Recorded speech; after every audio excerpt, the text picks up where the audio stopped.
Businesses across the country and right here in Indy are struggling with a tight labor market. I spoke with the vice president of TechPoint, who says there's a simple way to increase applicant numbers. Dennis, thanks for joining us. Explain to us, if you can tonight, for the folks at home, what exactly is skilled-based hiring? Absolutely. So traditionally, employers have used college degrees and years of experience, credentials, as a proxy for someone's hireability into a role. A skills-first approach looks at the actual skills and competencies that someone possesses in evaluating their fitness for a role.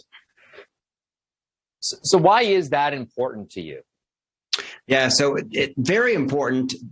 Employers are crying out for talent right now, really for Indiana to be able to achieve the economic growth that we want to have, to drive innovation. We need to be able to have a robust pipeline of talent. And right now, about 23% of Hoosiers have a college degree, and about 80% of positions, 75 to 80% of positions require a bachelor's degree if you look at job advertisements. So we're really screening out down to a really narrow percentage of the possible workforce. 10 to 15% is additionally screened out by putting in years of experience as proxies for qualification. So employers are reducing by relying on college degrees and years of experience, other credentials like that, reducing their applicant pool to just 2 or 3% and not having the robust pool of talent that they need to hire from.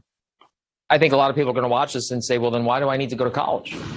Yeah, college is important. College certainly matters. Indiana needs to be producing more college degrees. What we would say to college and universities is that it's important to explain to students what skills and competencies they're getting, and for those who are graduating to be able to articulate to employers the skills and the competencies that they have. The importance of having a skills-based focus is there are lots of ways that you can pick up talents and you can pick up competencies, and those might come through a boot camp. They might come from 10 years of work experience and in a variety of different industries. They can come in a lot of different directions, but employers aren't giving themselves the opportunity to look at that diverse and robust pool of applicants. And that's really important. It's especially important for diversity because the individuals who are most heavily impacted by the traditional approach to hiring are women and people of color, other historically underrepresented groups. So employers that want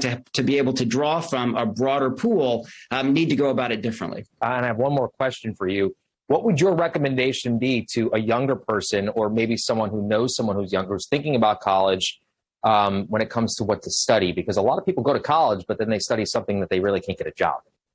Yeah, absolutely. So I think from our work with employers, I would say to that person to make sure that they get two different types of skills. It's absolutely important to get foundational skills. We hear this from employers. It's important to be able to communicate, to solve problems, to think creatively, to be able to be proactive. Those foundational skills really matter, and giving yourself the opportunity through degrees and other experiences to develop those foundational skills is absolutely essential. But then also technical or occupational skills will matter, especially for that first job, getting in the door by having some direct technical skill. If you're working in technology, it's literally a technical skill. For a lot of other things, it's an occupational skill, but you need the combination. Employers are looking for individuals that come out well-rounded and have both. Yeah, different times. Dennis, thank you so much for joining us. Great conversation. We'll talk to you soon. My pleasure. Thanks for having me.